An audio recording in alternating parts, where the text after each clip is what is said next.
এজন ল'ৰা বা এজনী ছোৱালীৰ বাবে নিজে দেখা সপোনবোৰ কেতিয়াও পাহৰি যাব নালাগে। সপোনবোৰ দেখিছে, সপোনবোৰ বাস্তৱত ৰূপান্তৰ কৰিবলৈ চেষ্টা কৰক। যেতিয়া মানুহ এজন প্ৰেমত পৰাৰ পিছত যেতিয়া নেকি সেই সম্পৰ্কটো বিচ্ছেদ হোৱাৰ লগে লগে সেই মানুহজন সেই সপোনবোৰ পাহৰি যাবলৈ চেষ্টা কৰে।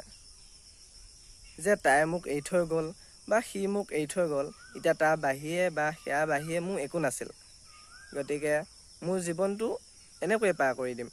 গতিকে এটাই কথা ক'বলৈ বিচাৰিছোঁ যে তাই মোক এৰি থৈ গ'ল, এইবোৰ কথা ভাবি একো লাভ নাই।